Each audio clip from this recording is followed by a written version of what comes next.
Welcome to Zippy's guide to installing a Scottoiler and Scottoiler dual injector on a CBR1000RR. Hope this helps. Thanks for checking us out.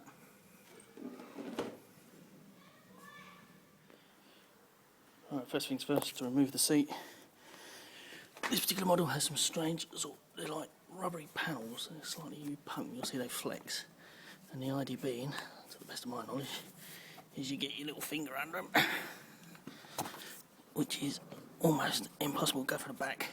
Here you go, just find that, go for the back, slide away, pull to the back, and then pivot out, and they come away.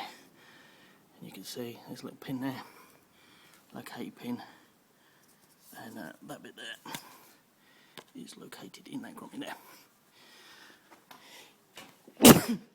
Don't sneeze on them because it puts snot on them, but otherwise that's the procedure. Do that on the other side, and then you can see you've got two bolts, not that one there. Remove those both sides. Okay, as I mentioned before, bolt on either side.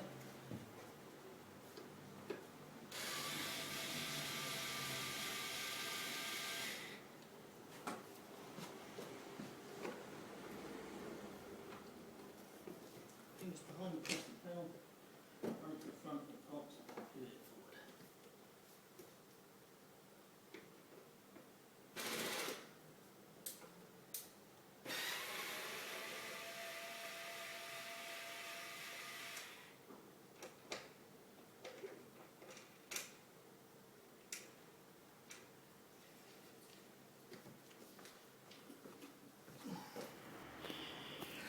Right, with both sides, both bolts removed, you want to grab the front of the seat, lift it up and slide forward. And you'll see you've got some little locating bits there which go under there. Here's your first look at what's underneath the seat. Okay. Right, next step now that the seat is removed is to remove this. It's not the tank, it's a cover, which you'll appreciate if ever you dump it, because it's, despite being expensive, it's cheaper than a tank. You've got one bolt here, obviously one on the other side, and two bolts here. Okay, you don't need to remove anything off of here, but be careful, there's a little rubber seal around here, don't damage it. You shouldn't damage it getting it off, it's more likely when you're getting it on you could get it pinched. So we'll just undo all those bolts and then lift it off. Right, 4 bolts removed. I won't be able to do this while showing you, but you'll see it's plastic. I find it's easier to pull it out as you lift up. So if you pull both sides like this, as you lift up, it just comes clear.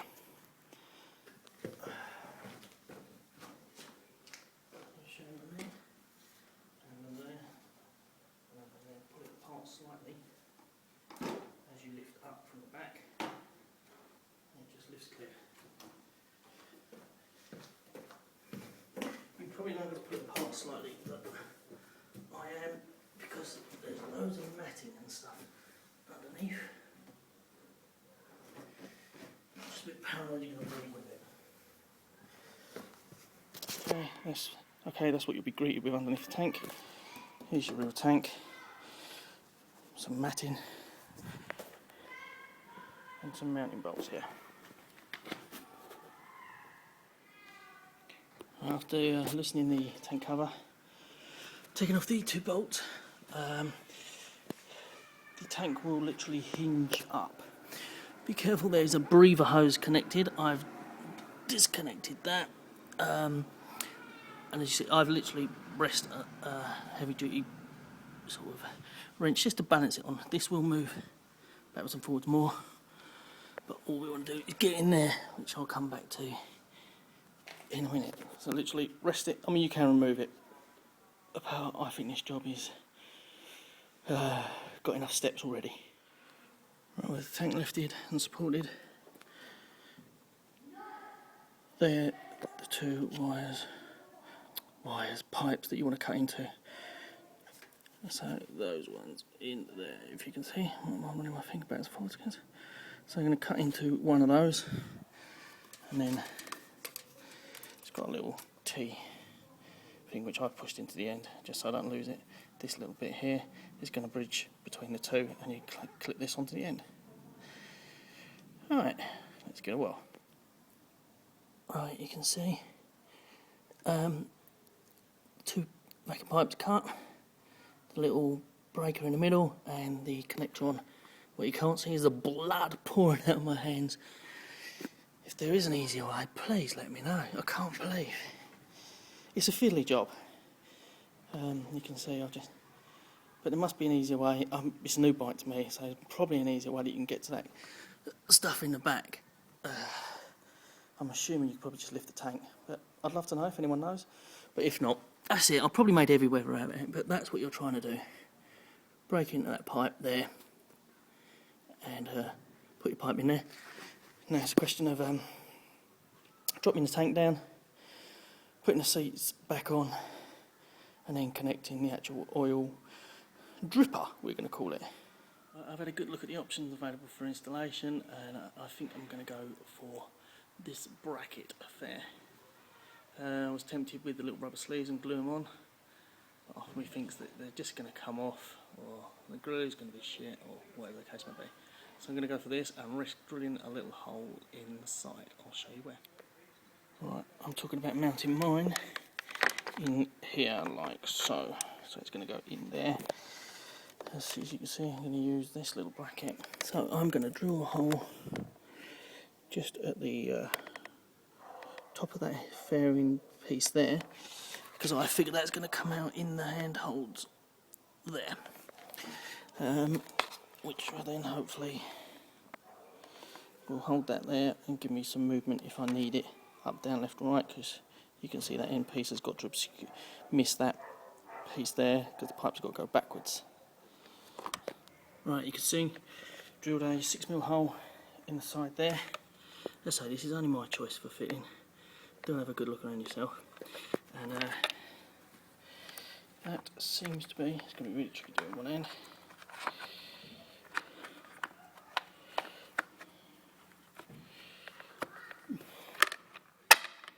Right, an idle fit in there.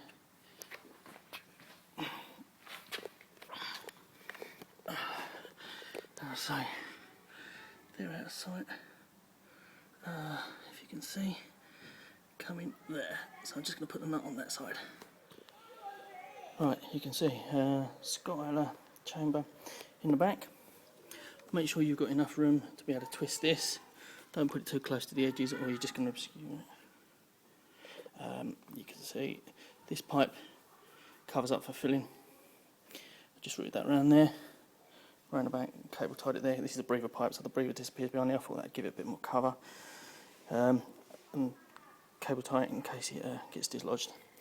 The other one, the other pipe, I just routed up and back underneath the unit and back through and down, and it comes out there. If you got yourself a long nosed pair of pliers, they will be your friends with this job.